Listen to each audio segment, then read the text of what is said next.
Hello friends, this is Tina Malik. Welcome to Stairs to Success.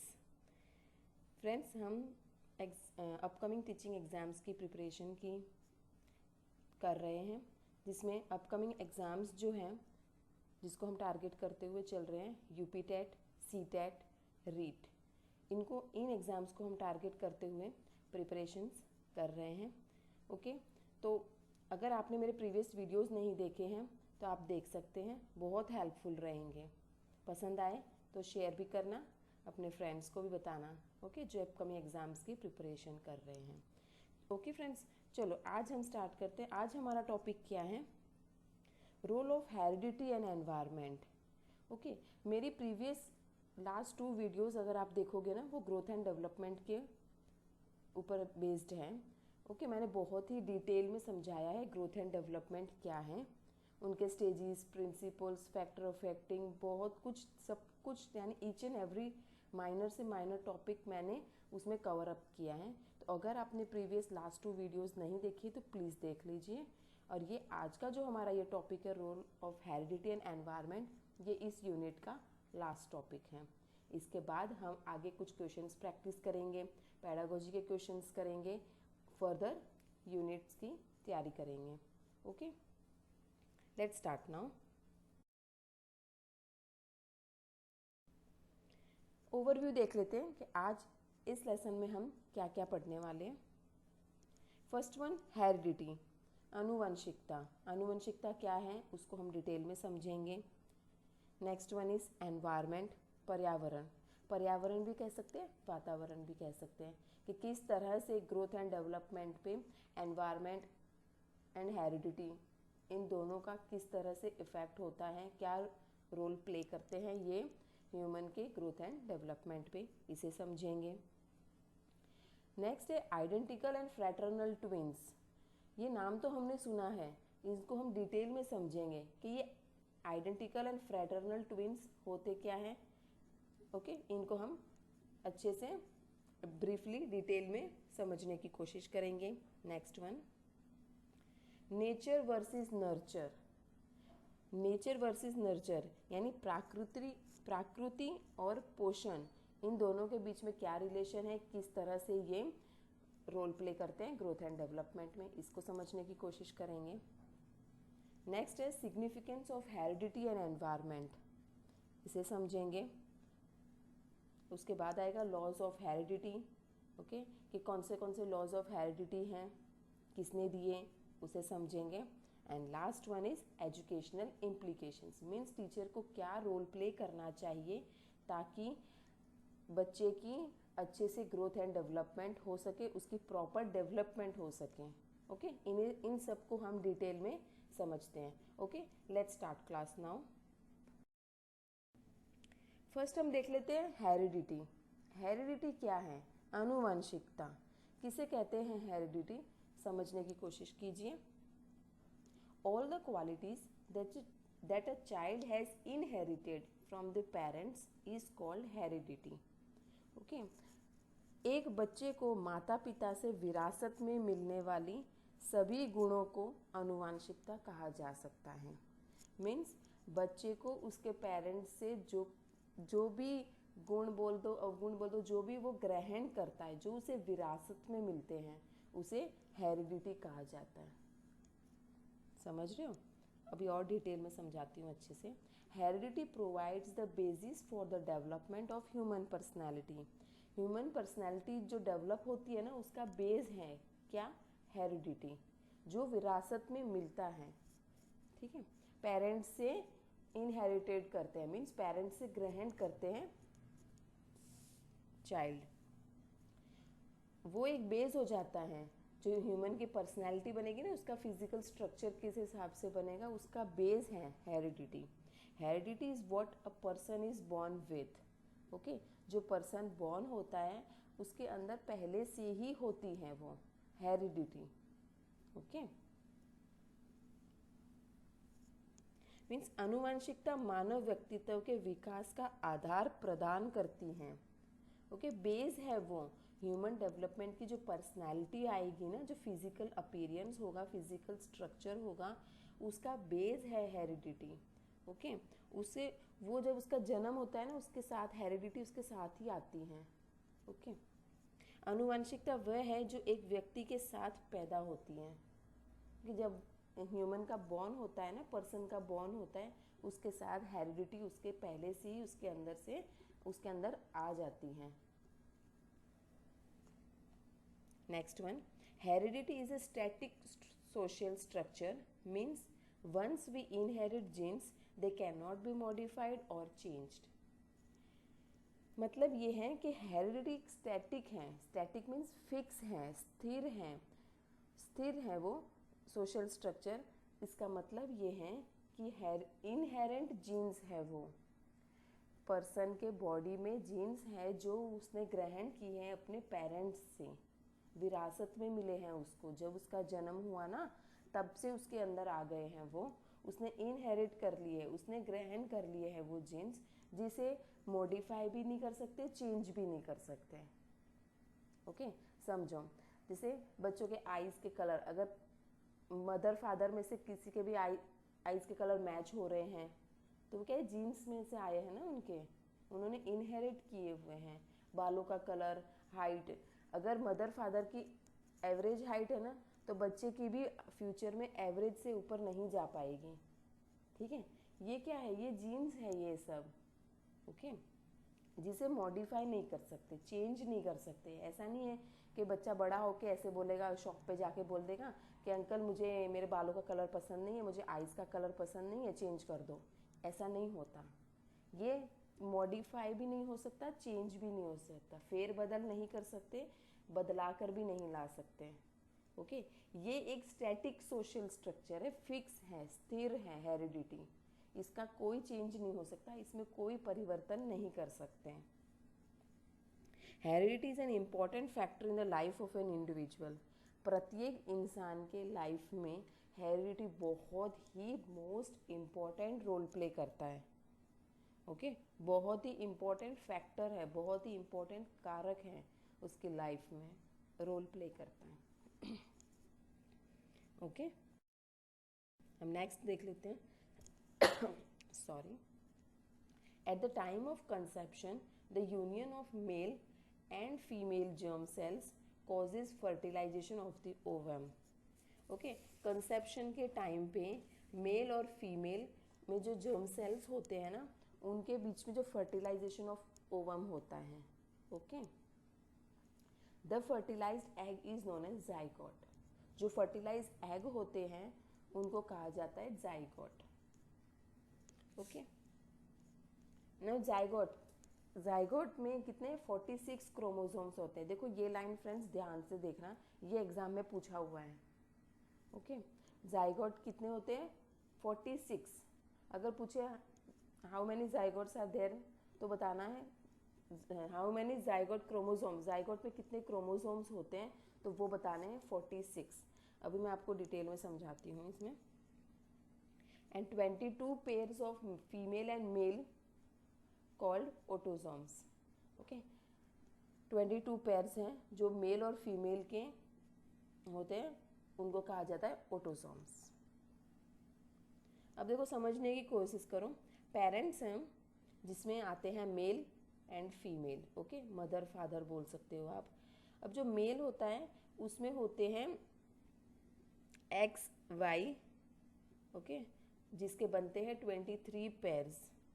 Okay, and next आते हैं female, female में होते हैं x x, जिसको होते हैं 23 पेयर्स। अब इन दोनों को कंबाइन करोगे ना आप, तो 46 बनते हैं, 46 क्रोमोसोम्स बनते हैं। समझ रहे हो ना, मेल के 23 पेयर्स हैं, फीमेल के 23 पेयर्स ऑफ क्रोमोसोम्स हैं, लेकिन अगर कंबाइन करें ना तो वो टोटल 46 हो जाते हैं। ओके, अगर इनमें से देखो आगे जो बेबी फॉर्म होता है वो कैसे, उसका प्रोसेस भी देख लो। अगर जो बेबी फॉर्म होता है, अगर उसमें एक्स क्रोमोसोम्स है मदर में, तो वो बेबी गर्ल को बॉर्न देगी। एंड अगर एक्स वाई हैं तो मदर बेबी बॉय को बर्थ देगी, बॉर्न देगी, जन्म देगी।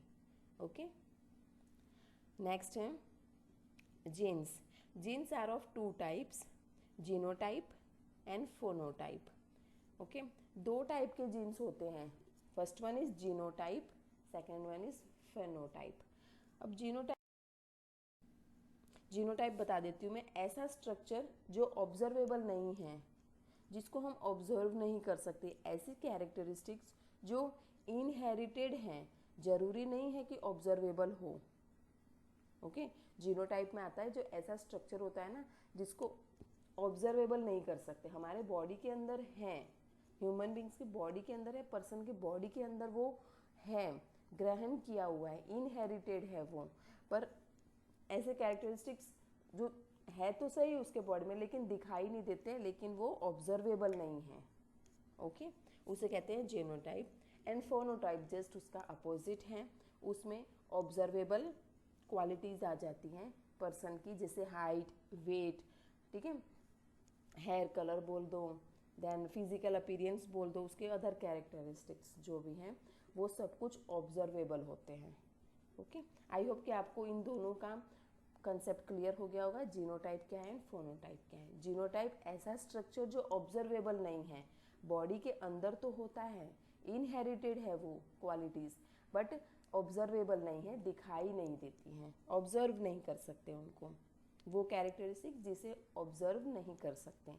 एंड फोनोटाइप जस्ट उसका अपोजिट, उसमें सारी क्वालिटीज़, वो सभी कैरेक्टरिस्टिक्स जिसको ऑब्जर्व कर सकते हैं, हाइट, वेट, फिजिकल अपीयरेंस वगैरह, सारी almost all qualities, all characteristics जिसे ऑब्जर्व कर सकते हैं, जो ऑब्जर्वेबल हो। ओके, चलो next one, environment. Now environment, पर्यावरण, क्या है ये पर्यावरण? जिस माहौल में, जिस सराउंडिंग में ह्यूमन बीइंग रहते हैं उसे एनवायरमेंट कहा जाता है। ओके, सिंपल सा एनवायरमेंट का तो आई थिंक इसमें कोई डिफ़िकल्टी होगी नहीं, बहुत ही ईजी कंसेप्ट है ये तो। The environment is everything that affects the individual except his genes. Genes को छोड़ के वो सभी चीज़, वो सभी सराउंडिंग्स बोल दो आप, जो अफेक्ट करती है इंडिविजुअल, प्रत्येक इंसान को अफेक्ट करती हैं, वो सभी चीज़ आ जाती है एनवायरनमेंट में, जीन्स को छोड़ के। पर्यावरण जीन्स को छोड़कर वह सब कुछ है जो व्यक्ति को प्रभावित कर सकता है। Okay, environment includes all aspects of the surrounding, सभी एस्पेक्ट्स आ जाते हैं उसके अंदर एनवायरनमेंट में, each and every aspects. Okay, आप ऐसे समझ लो कि जीन्स को छोड़ के, ओके, आपका हेरिडिटी का कंसेप्ट छोड़ के जो कुछ भी आपके सराउंडिंग है वो सब कुछ एनवायरनमेंट है। These factors influence the development of an individual, प्रत्येक इंसान के विकास को इन्फ्लुएंस करने के कारक है इधर, कहाँ पर? एनवायरनमेंट में। ओके, अब सराउंडिंग्स है, सराउंडिंग्स में तो बहुत कुछ है। ओके, तो वो सभी किसी न किसी तरह से ह्यूमन बीइंग के डेवलपमेंट पे इन्फ्लुएंस डालते हैं, प्रभाव डालते हैं।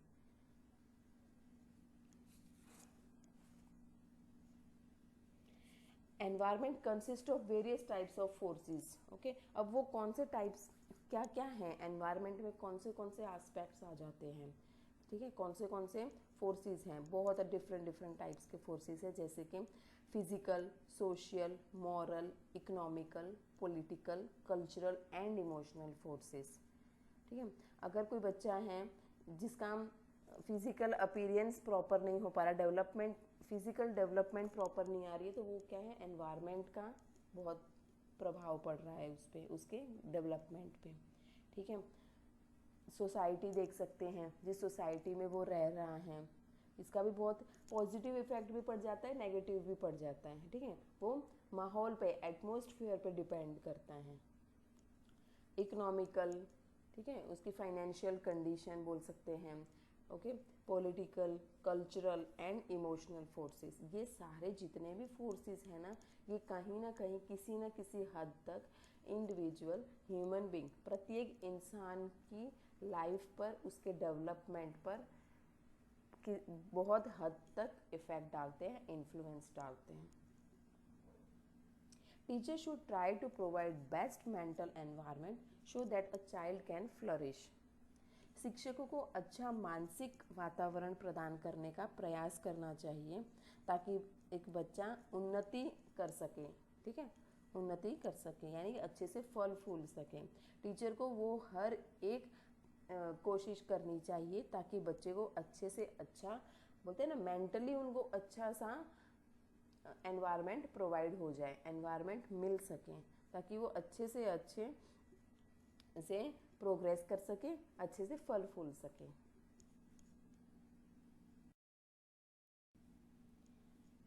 अब एक बार ये और देख लो। अब आपका ना थोड़ा कन्फ्यूजन मैं क्लियर कर देती हूँ। हेरिडिटी, इस साइड हम हेरिडिटी साइड पढ़ लेंगे, हेरिडिटी के कुछ इंपॉर्टेंट पॉइंट्स जान लेंगे, एंड नेक्स्ट साइड हम एनवायरनमेंट के क्या क्या रोल प्ले हैं उनको जानने की कोशिश करेंगे। Now first one, heredity. Heredity को नेचर भी कहा जाता है, ओके, नेचर। हेरिडिटी में क्या होता है? Strong influence on physical development, means physical appearance जो है, पर्सनैलिटी जो है, ओके, बच्चे की पर्सनैलिटी पे, बच्चे का फिजिकल अपीयरेंस, उसके ऊपर बहुत ही ज़्यादा स्ट्रॉन्ग इन्फ्लुएंस पड़ता है। नेक्स्ट है physical makeup that a child inherits from parents, यानी कि फिजिकल मेकअप ही हुआ ना, आँखों का कलर हो गया, देन बालों का कलर हो गया, और भी आप फिजिकल हाइट वगैरह देख लो, तो ये सब क्या है? पेरेंट्स से विरासत में मिले हुए जीन्स है ना, जो बच्चा इनहेरिट करके पैदा होता है, उसका बॉर्न होता है, उसी टाइम उसके अंदर ये सारे इनहेरिट हो जाते हैं, ओके। अब नेक्स्ट देख लेते हैं। देखो, आपने हेरिडिटी समझ लिया ना, तो आप एनवायरनमेंट तो बहुत ही आसान है, नॉर्मल से नॉर्मल है, बहुत ही सिंपल है एनवायरनमेंट, तो समझ सकना। तो आप अब हेरिडिटी क्लियर हो गया ना, तो आप एनवायरनमेंट इजीली समझ पाओगे। Now next is environment. Environment को नर्चर भी कहा जाता है, ओके। नर्चर करना मीन्स पोषण, पोषण करते हैं ना, वैसे। अब जैसे पौधे को कैसे करते हैं, छोटा सा पौधा लगाए, उसको किस तरह से पालन पोषण करते हैं, उसको बड़ा करते हैं, ग्रो करते हैं, क्यों?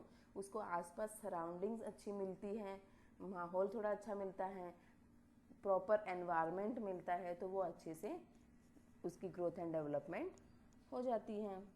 Everything that surrounds and influence child, वो सभी जो बच्चे के सराउंडिंग में है और उसके ऊपर प्रभाव डालती है, वो आता है एनवायरनमेंट में।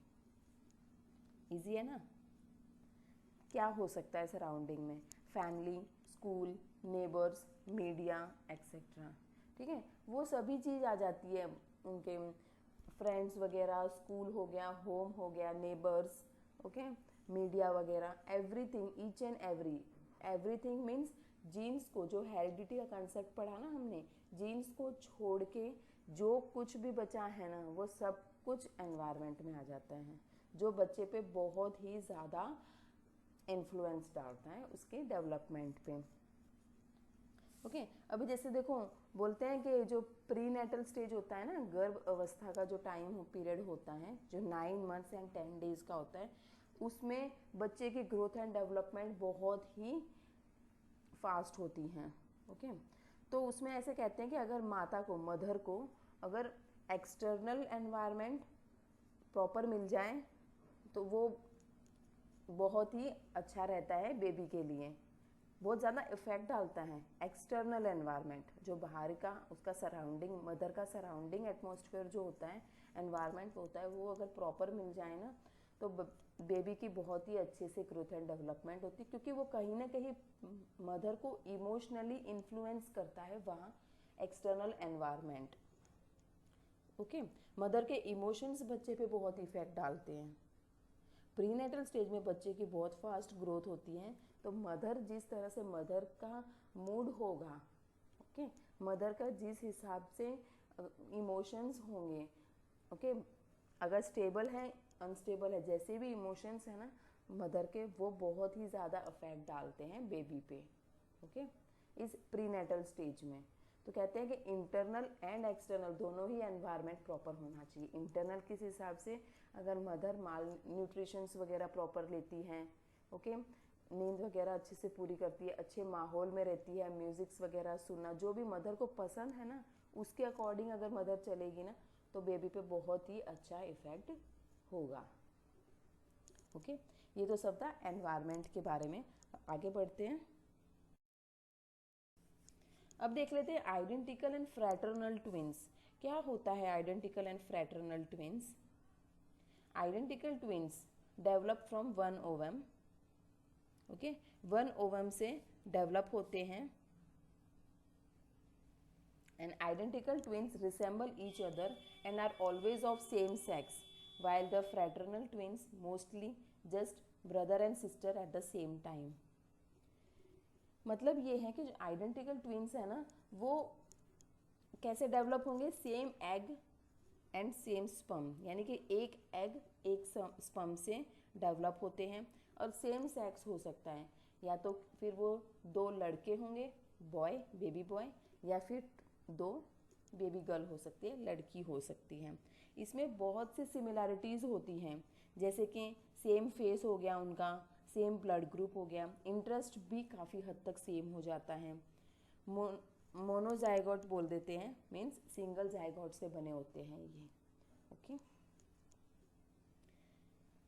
ये देखो पिक्चर के थ्रू आप इजीली समझ सकते हो। सब कुछ मोस्टली सब कुछ ट्विंस है ना, आइडेंटिकल ट्विंस। आइडेंटिकल का मतलब ही होता है सेम, समान, बिल्कुल सेम होते हैं ये। उनके आईज का कलर देख लो, बालों का कलर देख लो, फेस स्ट्रक्चर देख लो, ब्लड ग्रुप भी इवन सेम होते हैं, इंटरेस्ट भी काफ़ी हद तक सेम ही होते हैं। ओके, और बस थोड़ा सा लिटिल बिट डिफरेंस आ जाता है फिंगरप्रिंट। उनके फिंगरप्रिंट कभी सेम नहीं होंगे। फिंगरप्रिंट आज तक किसी के भी दो इंसानों के सेम नहीं हुए हैं, तो ट्विंस में भी नहीं होंगे। ओके, ये तो था आइडेंटिकल ट्विंस के बारे में। आगे बढ़ते हैं। नेक्स्ट हम देख लेते हैं फ्रैटर्नल ट्विंस। फ्रैटर्नल ट्विंस क्या होता है? Fraternal twins arise from germination of two separate ova. Identical twins में हमने देखा था वन एग से, सेम एग से, सेम स्पर्म से होता है, ठीक है, वन ही एग होता है, वन ही स्पर्म होता है, उनसे ही डेवलप होता है चाइल्ड। लेकिन इसमें क्या है? इसमें टू सेपरेट ओवा होते हैं। Okay, two set of eggs and sperms होते हैं जिससे बच्चा बनता है, एंड सेम सेक्स और one of each. Same sex भी हो सकता है, जैसे कि दो लड़के हो गए, दो भाई भाई भी हो सकते हैं, या फिर दो बहन भाई भी हो सकते हैं। ओके, ये देखो पिक्चर में देख सकते हो ना आप, सेम है बिल्कुल, लेकिन क्या है, दो चाइल्ड हैं, एक भाई है एक बहन है, या फिर दो भाई भाई भी हो सकते हैं। ये जो है ना डाइजाइगोट से बनता है ये। ओके, इसमें दो अलग अलग जाइगोट से बनते हैं ये बेबी।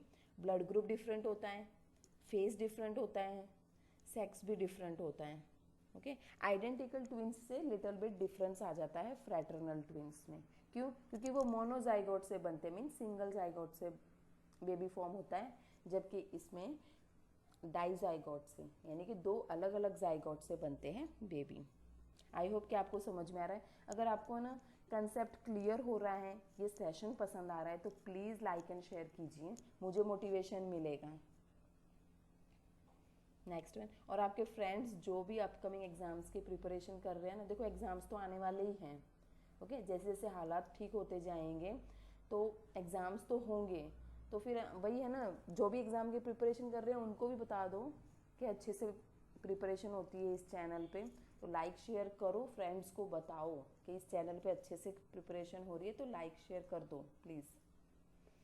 और अगर नए हो, फर्स्ट टाइम देख रहे हो, फर्स्ट टाइम इस चैनल पे आए हो, तो प्लीज़ सब्सक्राइब भी करो और बेल आइकन प्रेस करना मत भूलना, क्योंकि अगर बेल आइकन प्रेस करते हो ना तो ही नोटिफिकेशन मिलेगा मेरे आने वाली वीडियोस का, आपको पता लगेगा कि वीडियो डली हुई है। ओके, ये तो कंटिन्यू रहेगा, अभी तो जर्नी जस्ट स्टार्ट की है मैंने, आगे तो अभी बहुत चलना है। बहुत अच्छे से प्रिपरेशन होगी, ईच एंड एवरी कंसेप्ट सब कुछ प्रिपरेशन अच्छे से करवाऊंगी। पेडागोजी भी करेंगे, प्रैक्टिस क्वेश्चन सेट्स भी करेंगे। ओके, स्ट्रैटेजी वगैरह सब कुछ बताऊंगी, बस थोड़ा बहुत पहले कंसेप्ट क्लियर कर दूँ, बेस क्लियर कर दूँ कुछ टॉपिक्स का, आगे सब कुछ होगा। ईच एंड एवरी आपको एग्ज़ाम में बेस्ट प्रिपरेशन करवाऊंगी मैं, मेरी तरफ से बेस्ट होगा। देख लेते हैं। नेक्स्ट है नेचर वर्सेस नर्चर। क्या है नेचर और क्या है नर्चर? नेचर मीन्स प्रकृति, बोलते हैं ना इस इंसान का तो नेचर ही ऐसा है, ये बंदे का तो नेचर ही ऐसा है, इसको चेंज ही नहीं कर सकते हैं। ओके, तो ये नेचर है।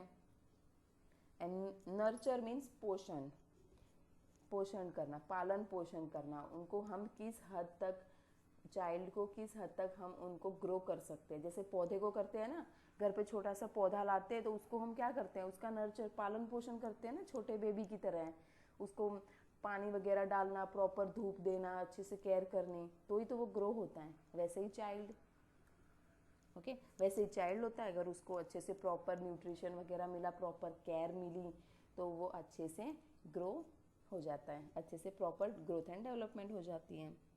सेम है। नेक्स्ट देख लेते हैं नेचर। नेचर क्या होता है? Nature is related with heredity, है ना, बोलते हैं ना इस इंसान का तो नेचर ही ऐसा है, नेचर ही ऐसा, जिसको हम चेंज ही नहीं कर सकते हैं, इसका नेचर ही ऐसा है। मीन्स उसको, उसके हेरिडिटी ही ऐसी है, उसके बॉडी में जो जीन्स इनहेरिट हुए हैं ना, जो उसके पेरेंट्स से मिले हैं जीन्स, जिसको हम मॉडिफाई नहीं कर सकते, चेंज नहीं कर सकते, तो उसका नेचर ही ऐसा हो गया। एंड हेरिडिटी क्या होती है? हेरिडिटी स्टैटिक होती है, फिक्स, स्थिर होती है, जिसको हम चेंज नहीं कर सकते, जिसको हम बदला नहीं सकते।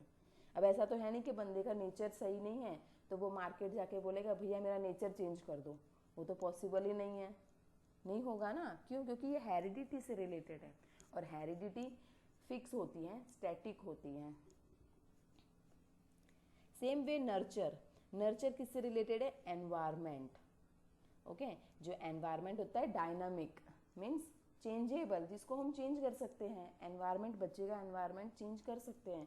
आज वो गांव में रह रहा है, उसको अगर अच्छे से प्रॉपर एनवायरमेंट देना है तो उसको शहर में ले आओ, सारी फैसिलिटीज़ प्रोवाइड कर दो, तो उसका ग्रोथ एंड डेवलपमेंट प्रॉपर हो जाएगा। ठीक है, आज आप गांव में रह रहे हो, कल आप शहर चले जाओगे, फिर आगे आप, और अगर आपको अच्छे से प्रॉपर एनवायरमेंट देना है तो आप कहीं फॉरेन कंट्रीज़ में भी जा सकते हो, जहाँ सुटेबल हो वहाँ। मीन्स क्या है? एनवायरमेंट प्रोवाइड करना। एन एनवायरमेंट डायनामिक होता है, चेंज कर सकते हैं हम। ओके, वही है ना, अगर आप कहीं रह रहे हो, किस सोसाइटी में आप रह रहे हो, वहाँ का अगर एनवायरमेंट प्रॉपर नहीं है तो आप चेंज करके कहीं और शिफ्ट हो सकते हो, ताकि बच्चे को अच्छा प्रॉपर एनवायरमेंट प्रोवाइड हो सके ना, उसकी ग्रोथ एंड डेवलपमेंट प्रॉपर हो सके। ये बहुत ही इजी सा कंसेप्ट है, और इस डायग्राम के फॉर्म पे तो आप अगर समझ लिया ना आपने, आप कभी नहीं भूलोगे। बहुत ही इजी वे में समझा रही हूँ मैं। Equation given by Woodworth, Woodworth ने एक इक्वेशन दिया है कि डेवलपमेंट क्या है। ओके, डेवलपमेंट क्या है, विकास क्या है? डेवलपमेंट है हेरिडिटी एंड एनवायरनमेंट को इंटरेक्शन करना, उन दोनों को मिलाना, उन दोनों का मल्टीप्लिकेशन करना, उसको कहा जाता है डेवलपमेंट। जब हेरिडिटी और एनवायरनमेंट दोनों ही मिलेंगे, दोनों ही इंटरैक्ट होंगे, तो बच्चे की डेवलपमेंट प्रॉपर हो जाएगी। उन्होंने ये फॉर्मूला दिया था, D is equal to H into E, means development is equal to heredity into environment multiply environment. यानी कि जो डेवलपमेंट होता है ना, उस पर हेरिडिटी और एनवायरनमेंट जो प्रोडक्ट है, इनका इंटरेक्शन होता है। ठीक है, प्रोडक्ट यानी मल्टीप्लिकेशन बोल दो, इंटरेक्शन बोल दो। ओके,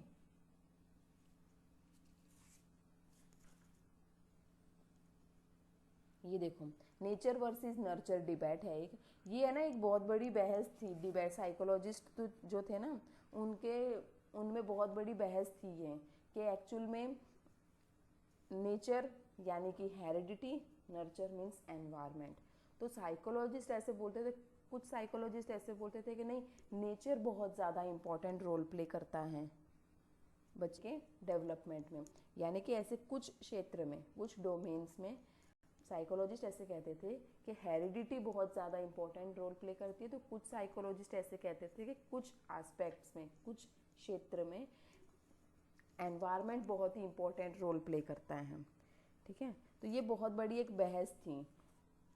अब देखो इजी सिंपल लैंग्वेज में अगर आप समझ लो ना, नेचर जो हेरिडिटी है क्या है वो, अवर जेनेटिक्स डिटरमाइन अवर बिहेवियर, ठीक है। हमारे बॉडी में जो जीन्स हैं वो डिसाइड करते हैं कि हमारा बिहेवियर कैसा होगा। क्यों? क्योंकि वो हमें पेरेंट्स के थ्रू मिले हैं ना, हम लेके तो पैदा हुए नहीं थे। हमारे अंदर पहले से ही, हम जब बॉर्न हुए, हमारे मदर के प्रीनेटल स्टेज के दौरान ही हमारे अंदर वो सारे इनहेरिट हो गए थे, यानी विरासत में हमारे बॉडी में आ गए थे। Okay, our personality traits and abilities are in our nature.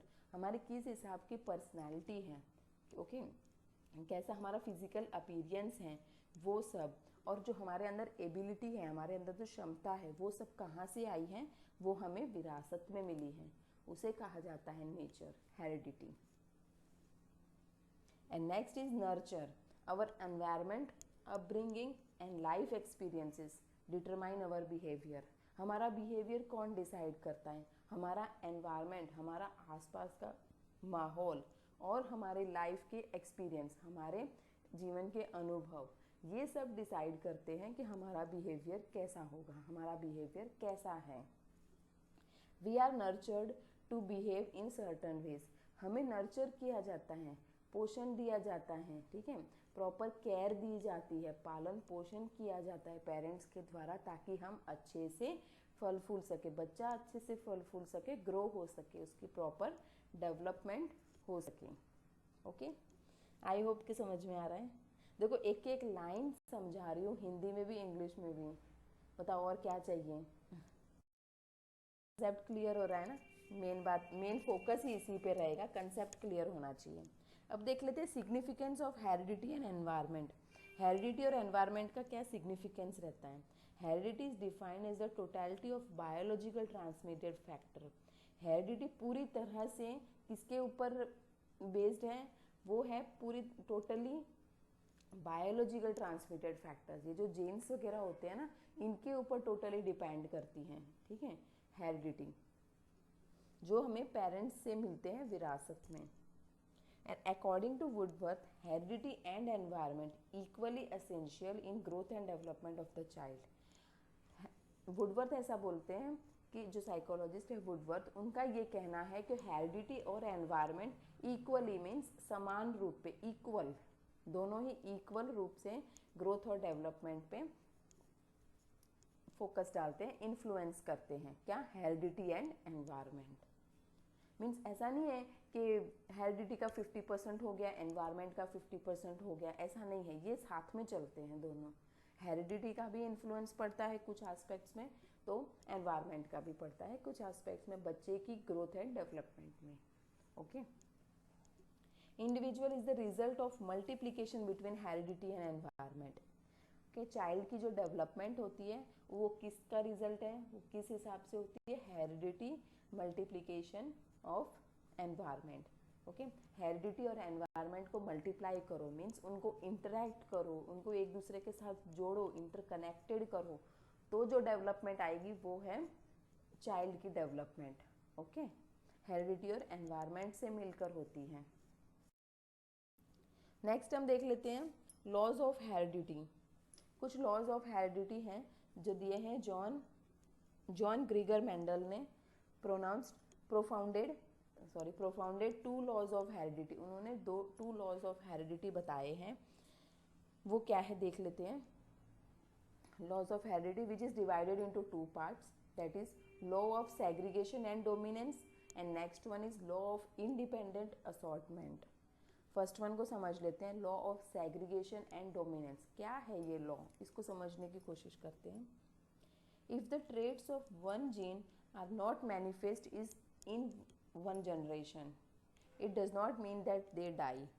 Means एक जीन्स है जो नेक्स्ट जनरेशन में नहीं आ रहा है, ठीक है, ओके, तो इसका मतलब ये नहीं है कि वो ख़त्म ही हो गया है, नहीं। They may become dominant in the future generation, future generation में आ सकते हैं वो जीन्स। समझ रहे हो? देखो एक एग्जांपल दे देती हूँ। सपोज कि आपके दादाजी को कोई बीमारी रही हो, तो हो सकता है वो आपके फादर में ना आई हो, बट आप में आ सकती है। आप फ्यूचर जनरेशन में ना, आप में आ सकती है, आपके न्यू बेबी में आ सकती है। मीन्स बीच में स्किप हो सकती है जनरेशन, बट वो जीन्स जो है, ऐसा नहीं कि वो जीन्स ख़त्म ही हो गए हैं, वो हो सकता है आगे जनरेशन में आ जाए। समझ रहे हो ना? ओके, अब देख लेते हैं law of independent assortment. Independent नाम से ही पता लग रहा है, इंडिपेंडेंट मीन्स किसी पर डिपेंड नहीं है, स्वतंत्र है, यानी खुद में अकेला है। तो उसको समझ लेते क्या है। This law explains that distribution of one genetic trait does not influence the distribution of other traits. Means इसमें जो डिस्ट्रीब्यूशन हो रहा है ना वन जेनेटिक ट्रेट का, उसका दूसरे पे कोई इफेक्ट नहीं है, कोई इन्फ्लुएंस नहीं है। बहुत ही इजी कंसेप्ट है ये वाला, है ना। सेग्रीगेशन का बिल्कुल अपोजिट है ये। सेग्रीगेशन में वो जीन्स बेशक सेकंड जनरेशन में ना आए हो, लेकिन थर्ड में दिख जाते हैं, फ्यूचर जनरेशन में आ जाते हैं वो। जबकि इंडिपेंडेंट में कोई इफेक्ट ही नहीं पड़ता है, कोई इफेक्ट नहीं होता वन जीन्स का दूसरे पर, ठीक है। अब लास्ट अब हम देख लेते हैं एजुकेशनल इम्प्लीकेशंस। मीन्स टीचर को क्या रोल प्ले करना चाहिए ताकि बच्चे की प्रॉपर डेवलपमेंट हो सके। ओके, अब देखो, first one is proper environment. अब ये जो एजुकेशन है, एजुकेशन किसके अंडर आएगा? हेरिडिटी के अंडर आएगा कि एनवायरनमेंट के अंडर आएगा? एनवायरनमेंट के अंडर आएगा। जो बच्चे को हम एजुकेशन प्रोवाइड कर रहे हैं तो वो उसे एक्वायर, प्रॉपरली एक्वायर तभी कर पाएगा जब उसको प्रॉपर एनवायरनमेंट मिलेगा। ओके, प्रॉपर एनवायरनमेंट मिलेगा तभी तो बच्चा अच्छे से एजुकेशन एक्वायर कर पाएगा ना, तभी तो कुछ नया सीख पाएगा, तभी तो उसकी प्रॉपर डेवलपमेंट हो पाएगी ना। अब जैसे न्यूट्रिशन वगैरह हो गया, मीन्स मैंने पहले भी बताया था, जीन्स को छोड़ के जो कुछ भी बाहर सराउंडिंग्स में है ना, वो सभी एनवायरनमेंट में आ जाता है। ओके, अब height, structure, eye colour, hair colour, ये सब जो है ये किसके अंडर आएंगे? हेरिडिटी या एनवायरनमेंट? हेरिडिटी में। क्यों? क्योंकि ये विरासत में मिले हुए हैं, इनहेरेंट किया हुआ है चाइल्ड ने उसके पेरेंट्स से। उसका बॉर्न हुआ ना तो उसी टाइम उसके साथ ही आ गए थे ये सारी की सारी पर्सनालिटी ऑफ डेवलपमेंट उसकी एंड एबिलिटीज़। ओके, उसका कैसा बिहेवियर होगा, क्या कुछ होगा, वो सब कुछ उसके बॉर्न होने के टाइम पे ही आ गया था। तो ये डिपेंड होते हैं हेरिडिटी पे। अब हम देख लेते हैं क्या एजुकेशनल इम्प्लीकेशंस हो सकते हैं। एक तो प्रॉपर एनवायरनमेंट दे दिया, ओके, जैसे कि स्कूल उस लोकेशन पे है जहाँ पर बिल्कुल शांत माहौल है, कोई डिस्टर्बेंस नहीं है, ठीक है। तो उसमें क्या है, प्रॉपर एनवायरनमेंट है, शांत माहौल है, तो उसमें बच्चा इजीली एक्वायर कर पाएगा नॉलेज, ठीक है, उसको इजीली नॉलेज मिल पाएगी। तो ये बेनिफिशियल रहेगा ना उसके ग्रोथ एंड डेवलपमेंट के लिए। Next is individual differences. ये तो हर किसी को पता है कि दो इंसान, दो बंदे सेम नहीं होते, सेम किसी भी एस्पेक्ट में नहीं होते हैं, फिजिकल अपीयरेंस में भी नहीं होते, इंटरेस्ट, एटीट्यूड, एप्टीट्यूड, इंटेलिजेंस वगैरह जो कुछ भी पर्सनालिटी है, कुछ भी सेम मैच नहीं होता, उनमें किसी न किसी हद तक डिफरेंस होता है। तो टीचर को ये समझना चाहिए कि हर एक बच्चे में डिफरेंस है, इंडिविजुअल डिफरेंस है, तो उसके अकॉर्डिंग करिकुलम, सिलेबस, एक्टिविटीज़ बच्चे के इंटरेस्ट के हिसाब से उस पर लगानी चाहिए, उसके इंटेलिजेंस के हिसाब से उस पर करिकुलम और सिलेबस होना चाहिए, ताकि वो अपने मैच्योरिटी लेवल के अकॉर्डिंग एजुकेशन एक्वायर कर सके, नॉलेज एक्वायर कर सके। अगर आप छोटी सी 10 साल के बच्चे को 10th स्टैंडर्ड का पढ़ा रहे हो तो वो उसको समझ में नहीं आएगा, एज के अकॉर्डिंग देना है। अगर बच्चा 6 साल का है तो उसे आप 11 साल के बच्चों की स्टडी नहीं बता सकते, पढ़ाई नहीं दे सकते, उसको नहीं सिखा सकते। क्यों? क्योंकि वो मैच्योर नहीं है। तो मैच्योरिटी लेवल के अकॉर्डिंग ही होनी चाहिए। तो टीचर को ये हर एक एस्पेक्ट में ध्यान रखना चाहिए कि बच्चा किस चीज़ में ज़्यादा है, प्रोग्रेस कर रहा है, किस चीज़ में वो वीक है, each and every okay concept में टीचर को पता होना चाहिए। Next, motivate.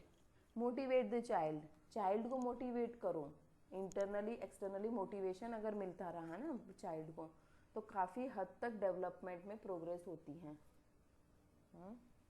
अगर मोटिवेट ही नहीं करोगे, अगर उसने कुछ भी अच्छा काम किया, थोड़ा सा भी अच्छा काम किया, तो उसको शाबाश बोलो, वेरी गुड बोलो, उसको मोटिवेट करे ना टीचर, तो बच्चा और ज़्यादा मेहनत करेगा और अच्छे से करेगा। ओके, तो उसकी ग्रोथ एंड डेवलपमेंट बहुत ही अच्छे से होगी। Next, treat them equally, means partiality ना करे टीचर, सभी बच्चों को समान रूप से इक्वल समझें, समान समझें, इक्वालिटी रखनी है, पार्शियलिटी किसी भी बच्चे के साथ नहीं करनी, उससे फिर बच्चे में हीन भावना वगैरह पैदा हो जाती है। ओके, तो ये वाला एस्पेक्ट तो कभी नहीं होना चाहिए, पार्शियलिटी वाला तो कभी टीचर फॉलो ना करे, हमेशा बच्चों को इक्वली, एक समान लेकर चले, इक्वल ही रखें। नेक्स्ट है focus on different activities, different activities करवानी चाहिए ताकि बच्चा किस एस्पेक्ट में, किस फील्ड में बेहतर है वो टीचर आसानी से जान सके। ओके, डिबेट वगैरह होने चाहिए, डिस्कशंस होने चाहिए, फिजिकल एक्टिविटीज़ वगैरह होनी चाहिए, स्पोर्ट्स वगैरह, काफ़ी कुछ गेमिंग वगैरह सब कुछ होना चाहिए ताकि बच्चे का अच्छे से डेवलपमेंट हो सके, टीचर इजीली असेस कर सके, चाइल्ड को समझ सकें कि कितना प्रोग्रेस हो रहा है, कहाँ इम्प्रूवमेंट की ज़रूरत है। ओके, इन सभी एस्पेक्ट्स में टीचर को ध्यान रखना चाहिए। ओके, तो ये थी, आई होप कि आज का सेशन आपको पसंद आया होगा। लाइक शेयर सब्सक्राइब बिना कहे कर दीजिए, करें कर लो, बस कहना ना पड़े हर बार। सेशन पसंद आ रहा है तो प्लीज़ लाइक एंड शेयर कीजिए, और नए इस चैनल पर नए आए हो, फर्स्ट टाइम आए हो तो सब्सक्राइब कर लीजिए। ओके, थैंक्स फॉर वॉचिंग, मिलते हैं नेक्स्ट वीडियो में। Till then take care, bye bye.